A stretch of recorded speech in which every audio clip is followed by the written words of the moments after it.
오늘은 성찬 주일입니다. 여러분들 한번 여쭤보겠습니다. 성찬 주일날 이렇게 오셨는데 혹시 기대가 됩니까? 광고를 하고 금년부터는 매달 성찬식을 했습니다. 그랬더니 1월 달에 성찬 예배 드릴 때 꽤 많이 오셨어요. 역시 그렇구나. 2월 달에도 많이 오셨어요. 다른 주에 비해서. 성찬 정말 성도들이 기쁨으로 애정으로 참여하는구나. 3월 달이 되니까 줄어들더라고요. 4월 달 되니까 똑같아. 이제 여러분, 그래도 여전히 우리는 이 성찬에 대한 기대를 가지고 참여하시면 놀라운 기적도 은혜도 임할 줄 믿습니다. 성찬은 단순하지 않아요. 굉장히 큰 은혜가 성찬 안에 담겨져 있어요. 그러니까 초대교회부터 지금까지 교파가, 교단이 이런저런 사상들이 나뉘었어도 여러분, 가톨릭 교회도, 성공회도, 루터교회도, 침례교회나 감리교회, 순복음교회 할 것 없이 모든 교파의 교회들이 사실은 이 성찬식은 같습니다. 저 그리스 정교회 혹은 러시아 정교회 같은 데도 성찬식을 매주 갖습니다. 그 정도로 성찬을 중요하게 여기는 거예요. 그러니까 여러분들이 오늘 이 성찬에 초대받은 것을 감사로 여기시기 바랍니다. 먼저는 3가지 시선이 필요합니다. 성찬식에 참여할 때 첫째, 나 자신을 보아야 합니다. 내가 도대체 누구길래 이 성찬에 초대받았는가? 두 번째는 뭐니 해도 성찬의 주인공인 예수 그리스도를 바라보셔야 합니다. 성찬의 주인공이 누구예요? 예수님이시라고요. 우리 교회 성도들 말고 결혼식에 제가 이렇게 참여해 보면은 조금 아쉬운 부분이 있습니다. 결혼식에 가게 되면 토요일도 이제 아마 그런 분들 계실 줄 알아요. 우리 성도들 말고 그냥. 자, 이 결혼식의 주인공은 실은 누굽니까? 신랑과 신부입니다. 우리는 엄마 아버지를 알고 친구들 같으면 신랑 혹은 신부를 알지만 대부분 아마 어른들이 그 자녀 때문에 가기보다는 부모를 생각해서 예전에 우리 아이 혼례 때도 저분이 인사하셨고 또 나는 우리 성도 기관의 구역의 성가대 교사로 오래전부터 아는 분이니까 내가 가야지, 아마 그런 분들이 많이 계실 줄 알아요. 그런데 정작 신랑 신부는 잘 보지를 않고 그냥 엄마 아버지하고 인사하고 식권만 받았다가 곧장 어디로 갑니까? 식당으로 갑니다. 신랑 신부야 텔레비전 요즘에 이렇게 영상으로 보면 되지라고 생각할지 모르지만은 그것은 바른 예의가 아닙니다. 물론 주말에 결혼식 여기 갔다 저기 갔다 하는 분도, 특별한 사정 있는 분도, 아니면 장사하다가 갑자기 차를 주차장에도 대지 못하고 길거리 대고 올라가서 인사만 봉투만 전하고 와야 되겠다 이런 분도 계시지만 식사까지 하고 가시는 분들이 신랑 신부는 안 보고 그냥 떠난다면은 잘못이죠. 그거는 고쳐져야 합니다. 아무리 바빠도 신부 대기실에 가서 신부가 어떻게 생겼나 보려고 가는 게 아닌 거예요. 어른들은 축복하기 위해서 가는 것입니다. 하나님이 이 새 신부가 새 신랑과 더불어 좋은 가정 이루게 해 주십시오. 축복하기 위해서. 아니면 아무리 급해도 신랑 신부가 입장하고 그리고 서로 인사할 때까지는 지켜봐 주는 것이 예의입니다. 마찬가지로 성찬의 주인공은 누구라고 했습니까? 예수님. 그렇다면 우리의 시선을 어디에 두어야 될까요? 예수 그리스도 앞에 두어야 합니다. 세 번째, 나를 보고 주님 본 다음에 죄를 봐야 됩니다. 죄를 깨끗이 한 다음에 성찬에 참여할 때에 은혜가 됩니다. 만약에 죄를 그대로 간직하고 성찬에 참여하면 죄를 먹고 마시는 것이다 라고 오늘 성경에 경고하고 있습니다. 어떤 이는 약하게 되고 어떤 이는 병들게 되고 심지어 어떤 이는 죽는 이도 있다라고 경고하고 있으니 우리가 먼저 나 자신도 예수 그리스도도 그 대신 죄를 바라보시고 하나님 저의 죄를 용서해 주십시오. 깨끗이 용서받은 다음에 그 다음에 이 성찬에 참여하실 수 있기를 바랍니다. 자, 오늘 말씀은 성찬을 준비하는 거예요. 성찬 받기 전에 준비할 것이 있어요. 그 중에 먼저 고린도 교회 이야기를 사도 바울이 적고 있지 않습니까? 바울이 말합니다. 고린도 교회 성도 여러분은 지금 성찬을 잘못하고 있는 것입니다. 그런데 고린도 교회만 주는 경고 교훈이 아니라 어쩌면 오늘 우리에게도 이런 마음, 말씀을 주시지 않나 살펴봄이 필요해요. 어떤 그런 경고였는지 여러분 조금 더 위로 올라가서 17절에 보면 내가 명하는 이 일에 너희를 칭찬하지 아니하나니 이는 너희의 모임, 너희가 애찬으로 성찬으로 모이는 이 모임이 유익이 되지 못한다 라고 말하고 있어요. 그러니까 고린도 교회의 성도들은 모이기는 모였던가 봐. 잘 모였는데 유익이 없었던 거예요. 성찬은 가르침대로 모여서 했는데 유익이 없었던 거예요. 초대교회가 그랬죠. 저들이 사도의 가르침을 받아 모이기에 힘쓰고 각 가정에서 그리고 떡을 떼었다라고 사도행전 4장에서 증거하고 있는데 오늘 이들은 그 전통대로 모이긴 모였는데 유익이 없었나 봐요. 여러분, 우리 성찬을 우리에게 주신 것은 짐으로 준 것 아니고 형식으로 이거 지키라고 준 것이 아닙니다. 과거에 우리는 제사 지날 때 아마 제사상을 차려본 경험 있는 분들은 아시겠지만은 정말 예전에 우리 조상들을 존경하는 마음으로 제사를 드릴 수는 있겠죠. 그러나 많은 분들은 준비하면서 왜 이렇게 매년 그것도 한 번, 두 번도 아니고 여러 차례 나는 얼굴도 모르는 시부모를 왜 제사를 드려야 되나 이런 마음들을 아마 가질 줄 압니다. 성찬은 우리에게 짐이 아니고 성찬은 의무가 아니라 성찬은 우리에게 어깨에 무겁게 만드는 것이 아니라 우리를 유익하게 하는 것입니다. 이 성찬을 통하여 우리 성도들이 신앙이 발전하고 주님께로 하나 되는 유익이 있기를 바랍니다. 자, 이 고린도 교회의 또 문제가 뭐냐면 18절입니다. 먼저 너희가 교회에 모일 때에 너희 중에 분쟁이 있다 그랬어요. 분쟁, 싸움이 있는 것입니다. 이게 스키스마라는 이 그리스 말인데 스키스마는 틈이 생기다, 벌어지다, 나뉘어지다, 분열되다, 이게 분쟁이라는 말이에요. 그런데 성찬은 함께 하는 것인데 분쟁, 나눔, 틈, 구별 이거 있으면 성찬이 아니죠. 성찬에 하나 되는 마음으로 주님이 초청해 주셨고 귀한 잔치에 모아주셨으니 우리가 최선을 다하여 한 마음으로 참여할 수 있기를 바랍니다. 세 번째, 고린도 교회의 성찬의 문제는 뭐냐면 19절에 너희 중에 파당이 있어야 라고 말하고 있어요. 실제로 파당이 있다는 말입니다. 여러분, 이 파당이라는 말도 이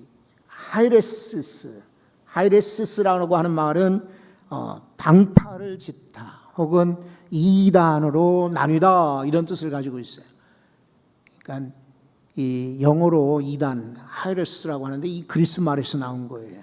그래서 이 사람들에게 이상한 생각들이 나와서 서로 분파가 생긴 거예요. 파당이 생긴 것입니다. 여러분, 성찬은 이런 문제가 있었고요. 또 하나 21절을 한번 보십시오. 21절에 보면 이는 먹을 때에 각기 이상한 이야기가 여기 소개되고 있습니다. 무슨 만찬이라고요? 성경을 한번 들여다보세요. 21절, 이는 먹을 때에 각각 무슨 만찬? 자기의 만찬. 이 말이 뭐냐면 이렇게 교회에서 준비한 게 아닌 거예요. 그리고 간단하게 떡과 포도주를 먹는 게 아니라 옛날 초대교회, 고린도 교회의 성찬식은 자기들이 먹을 걸 갖고 왔어요. 애찬 겸 성찬을 같이 한 거예요. 그러니까 이거를 공동 식사로 여기고, 내가 어려운 성도들, 바쁜 성도들, 그리고 이런 음식을 먹어보지 못한, 예를 들어서 부자 교인들은 말이죠, 이런 마음을 가지고 이제 음식을 가지고 왔지요. 그런데 일부는 자기의 만찬으로 여긴 거예요. 성도들과 함께 나누는 것이 아니라 이거 내 거야, 내 것이야. 이게 먼저 온 사람이 다 먹어버려. 뒤에 온 사람은 시장에 견딜 수가 없어. 그리고 맛있는 거 있으면 먼저 먹어버려. 그리고 맛없는 것만 남겨놔요. 이러면은 성찬, 애찬이 아니라는 거죠. 여러분, 글자가 100% 중요하지는 않지만 그래도 문자로 우리에게 주시는, 글자로 1차적인 우리에게 주시는 유익이 있어요. 그러니까 성경을 해석하는데 영적으로 해석을 해라, 역사적으로 해석을 해라, 과거의 시선으로 그리스 말로 쓰였으면 원어로 해석을 하라, 이런저런 얘기가 많은데 제일 1차 원칙은 뭐냐면 문자대로 해석하는 거예요. 자기의 만찬 그랬어요. 성찬은 주님의 만찬이지 내 것이 아니에요. 그런데 고린도 교회는 내 만찬으로 여겼다. 이게 문제였던 거죠. 그래서 사도 바울이 바른 성찬의 의미를 가르쳐 주는 거예요. 여러분, 우리는 이미 여러 차례 이야기를 나눴어요. 그래도 한 번 더 확인하는 차원에서 다시 한번 오늘 성경을 주목하시기를 바라요. 성찬의 바른 의미입니다. 자, 우선 23절, 내가 너희에게 전한 것은, 이렇게 말합니다. 그리고 주께 받은 것이다. 하나는요, 전하는 것이라고 말하고 있어요. 바울은 자기가 고안했다라고 하지 않아요.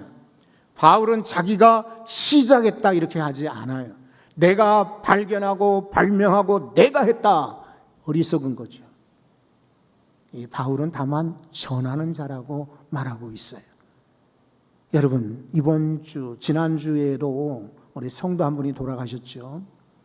그런데 이분이 자그마한 체격의 분인데요, 관도 그렇게 크지를 않아요. 여러분, 관이 똑같지는 않습니다. 돌아가신 분 체형에 따라서 장례, 집례하는 이들이 관을 ABCD로 이렇게 4등분 해가지고 관을 준비를 해요. 그리고 마르고 체격이 작은 분, 마르지만 키가 큰 분, 그리고 몸이 보통인 분, 그리고 키도 크고 몸이 큰 분, 이렇게 해서 4종류로 관이 나와요. 그런데 작은 관입니다. 이 관을 가지고 이제 화장장으로 가는데 이분이 삼익 아파트 살았어요. 그렇다고 여러분, 삼익 아파트에 이분이 그 등기, 집문서를 관에 넣어가지고 가나요? 천만의 말씀이에요. 나중에 제가 남편분에게 말씀을 들으니 이분이 참 많은 지역에서 29년을 살았다고 해요. 많은 일을 하셨더라고요. 생협, 이런 협동조합 같은 걸 하셨대요. 이사장도 하셨다고. 그래서 여기 고척교회 앞에 있는 생협의 이사장도 오랫동안 하셨다고 해요. 고인이. 그렇다면 이분이 돌아가실 때 이 생협에 관련된 회원들도 많이 오셨거든요. 그러면 그분들이, 이사장님 돌아가실 때 아까우니까 이거 가져가세요. 그리고는 오가닉, 그러니까 비료나 또 화학약품, 또 유전자 공학 뭐 이런 거 쓰지 않은 아주 깨끗한 음료라든지 물건들을, 식품들을 관에다 넣어드릴까요? 천만의 말씀이죠. 그냥 돌아가시면 수의 하나 입혀볼 뿐이에요. 아무것도 없어요. 그렇다면 우리는 이 세상을 살다가 받는 것은 다 전해야 합니다. 사실은 이 세상에서 비울수록 하늘나라에 더 큰 것입니다. 안 들리시죠? 그러나 들으셔야 돼요. 이 세상이 비일수록 하늘나라가 커집니다. 이 세상이 많을수록 하늘나라에는 조금밖에 없을걸요. 그래서 우리는 전하는 자, 우리가 재물이 있다면 전해야 합니다. 여러분이 복음을 가졌다면 전해야 합니다. 여러분이 시간이 있다면 그 시간을 전해야 합니다. 여러분이 재능이 있다면 그 재능으로 전해야 합니다. 그런데 문제는 내 것을 전하는 게 아니에요. 사도 바울은 분명하게 말하잖아요. 주께로부터 받은 것. 사실은 바울 같은 사람 없어요. 대단한 사람이에요. 예수님이 유대에서만 주로 활동하셨잖아요. 기껏해야 두로 시돈 지역에 갔을 뿐이지 유대를 벗어난 적이 없어요. 어렸을 때에 아기 때 피난살이하러 이집트에 잠깐 갔다 오시긴 했지만 거의 생애를 유대 나라에서 보냈어요. 그런데 바로 바울은 유대를 벗어나서 아시아 전역에 복음을 전했어요. 유럽까지 복음을 전했어요. 오늘날 유럽이 기독교 국가들이 많이 된 것은 바로 바울의 역량이에요. 예수님은 성경을 기록한 바가 없어요. 그런데 사도 바울은 성경을 적어도 13권이나 기록을 했어요. 예수님은 말씀만 하셨을 뿐이지만 그러나 그런 성경적 진리를 뼈대 있게 맞추고 완성한 사람은 사도 바울이에요. 그러니까 바울이 얼마든지 자기가 만들 수도 고안할 수도 그리고 생성해서 나눠줄 수도 있어요. 그런데 바울은 철저하게 고개를 숙입니다. 훌륭한 사람인 거죠. 그렇죠? 내가 전하는 것, 내가 사실 머리가 좋고 열심도 있고 똑똑하다 할지라도 그러나 내가 한 것이 아니다. 나는 주께로부터 받은 걸 전한다라고 말하고 있습니다. 여러분, 이게 바로 성찬인 거예요. 주께 받은 것 나누는 것이. 여러분 또 계속해서 24절을 보세요. 축사하시고 떼어 이르시되, 예수님이 하신 거죠. 이것은 너희를 위하는 내 몸이니 이것을 행하여 뭐라고 했습니까? 나를 기념하라. 여기 기념한다 이런 말 하고 있잖아요. 기념한다. 이것은 아나오네시스라고 하는 그리스 말인데 이건 재현한다 이런 말이에요. 그때의 다락방에서 성찬식 한 곳을 계속해서 기념식 하라는 게 아니에요. 애국가 부르고 국기에 맹세를 하고 그리고 선언문 읽고 그리고 절을 하는 그런 기념이 아니라 재현하는 것입니다. 예수님과 함께 제자들이 먹었던 것처럼 아나모네시스, 재현이에요. 재현. 자, 그렇다면 오늘 주제로 고린도 교회 문제를 알았고 고린도 교회에 설명하기 위해서 바른 성찬의 의미를 전달했어요. 그렇다면 오늘 성찬 받는 준비입니다. 어떤 준비가 필요할까? 자, 여기 성경을 보십시오. 27절에 누구든지 주의 떡이나 잔을 합당하지 않게 먹고 마시는 자 되지 말라. 이 말은 다시 말해서 합당하게 먹으라 이런 말입니다. 이 합당이라는 말은 경건하게 이런 뜻이에요. 경건하게. 그냥 성찬식이라고 가볍게 이렇게 지나가지 말고 최선을 다하여. NIV 성경에는요 unworthily 그랬거든요. 이 worthly라는 말은 가치 있게 높여서, 이 worship이라는 말, 예배라는 말도 거기서 나왔어요. 근데 앞에 부정사 붙어가지고 unworthily, 그러니까 경건하지 않게 값어치 없게 여기면 안 된다. 성찬은 경건하게 하나님께 드리고 받는 것입니다. 오늘도 이 성찬의 경건함으로 여러분 참여할 수 있기를 바랍니다. 두 번째는 28절에 있습니다. 28절, 사람이 자기를 살피고 그 후에야 이 떡을 먹고 이 잔을 마실지니 라고 말하고 있어요. 여기 살핀다는 말은 말하자면 시험하고 이런 말이에요. examine, 영어 성경에. 그러니까 나를 시험해보라. prove라는 말도 있어요. 이것을 인정하고 나는 어떤 사람인가? 과연 이 성찬에 참여할 만한 준비가 되어 있나? 자격이 있나? 여러분, 사실은 자격은 없어요. 다만 깨끗한 정결한 마음이 필요해요. 여러분, 손도 마음도 정결해서 이 성찬에 참여하시기 바랍니다. 아까 처음에 말씀드렸잖아요. 우리가 시선을 세 가지 두자고, 첫 번째 시선 나를 바라보고, 두 번째 시선 예수 그리스도 바라보고, 세 번째 시선 죄를 보라 그랬는데, 이 살핀다는 말은 다른 사람을 살핀다 말이 아니고 나 자신의 죄를 살핀 다음에 성찬에 참여하라, 준비할 거예요. 그리고 이제 세 번째입니다. 여러분, 29절에 보면은 29절에 그랬죠. 주의 몸을 분별하지 못하고 먹고 마시는 자는 자기의 죄를 먹고 마시는 것이니라 라고 말하고 있어요. 그러니까 분별하는 것입니다.